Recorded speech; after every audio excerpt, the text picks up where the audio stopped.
Guys, John V from Phone Reno here. Right now you're watching our video review of the Asus Transformer Book Trio. As its name implies, it features three distinctive modes. The first one is called tablet mode, and you can use it like a tablet. It's running Android. The second one's called laptop mode, and it comes included with this keyboard dock. So when you attach the tablet, it becomes a laptop, and basically with this you could run either Windows 8.1 or Android, and you could switch between the two at any given time.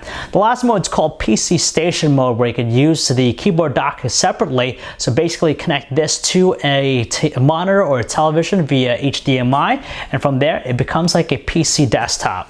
The design isn't terribly different from other tablets we've seen from Asus, but the nice thing here is that there's a little bit of a premium element with its design. In fact, it employs a metallic casing. From the look and feel of it, it's brushed aluminum. Of course, it gives it a lot of sturdiness. It doesn't have a super high resolution, but nevertheless, 1080p works with the tablet. It's effective enough to make out even the tiniest of things thanks to its pixel density count of 190 pixels per inch. For an IPS LCD panel, its color reproduction is a little bit more on the saturated side, but we could actually adjust it with the splendid application. So you can move around, so you could change the color temperature. One thing we notice that it has a very weak brightness output, so under outdoor conditions with the sun present, it's very difficult making it out. In the rear, along the top right corner, we have its dedicated power button and also the volume controls the race, and have pretty good feedback. All of its ports are located on the bottom side of the tablet, so they include things like the micro SD card slot. You have a micro USB port to charge its internal battery and also have data connectivity. You have the slots for the hinges. You have the docking port right here, and you have a 3.5mm headset jack. So this is the keyboard dock that comes included with the purchase. Now, not only does it give us a full QWERTY keyboard, an extended battery life, a trackpad, and some additional ports, but interestingly enough, you need it to run Windows 8.1. Similar to other laptops from Asus, it has chiclet style keys, so it's spacious, raised, has a good travel and response, so typing is not a problem with it. Removing the tablet from the dock is fairly simple. All you gotta do is press down the button right here and it unhinges it, and you could take it off. So on the right side of the tablet, we have a micro HDMI out port, a mini display port, USB 3.0, and also the proprietary charging port. While the left edge is home to nothing but the 3.5mm headset jack and another USB 3.0 port. As its name implies, it has three specific modes. The first one here is the Android tablet mode. So basically, you take it from the dock. By itself, it's a full running Android 4.2.2 Jelly Bean tablet, so you have access to the Google Play Store and all the advantages with Android. Unfortunately, with just tablet mode, you're only running Android. There's no Windows 8.1. The second mode, though, is arguably the most useful one, just because with laptop mode, we're able to actually use either Android or Windows 8.1. Now, it's in this form with the tablet attached to the keyboard dock, and with the press button, we can instantly jump between the two platforms. Now, it's fairly quick, but every now and then when we take it out of sleep mode and we try to switch back and forth, there might be a little bit of a delay in running Windows, but Android is pretty much locked and ready to go right from the gate.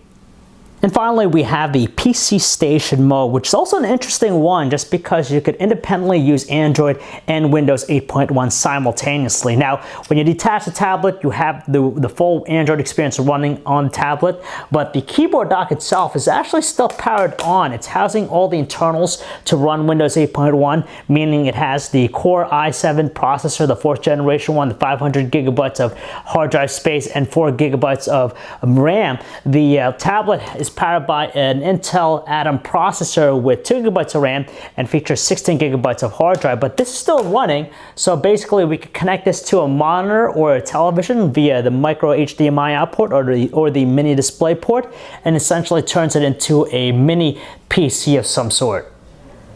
There's nothing really new with the Android 4.2.2 Jelly Bean experience of the tablet. We've seen it before in other Asus tablets. So it has the same multitasking element with the multitasking widgets in tow. And yeah, of course, you have access to the Google Play Store. So there's a lot of tablet optimized applications that are available for it.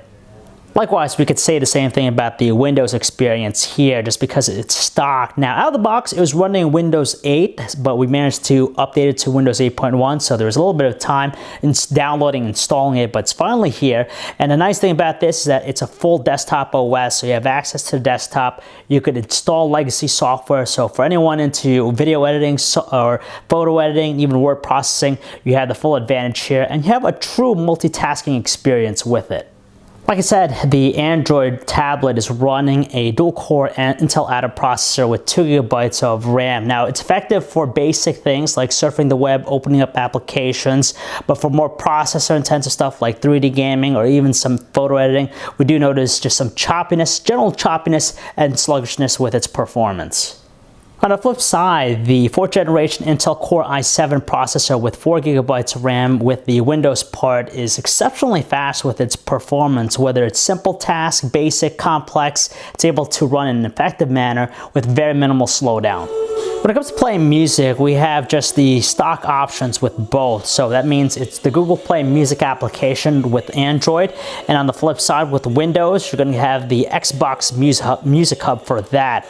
Now, the tablet portion itself features dual speakers. They're placed on the left and right sides. And the keyboard dock has its own set as well. But when you're running Android, it only emits the audio through the tablet speakers. Whereas with Windows, if you're playing music through the Windows player, you're going to get it through the keyboard dock. Unfortunately though, the audio output with the tablet is rather weak in tone.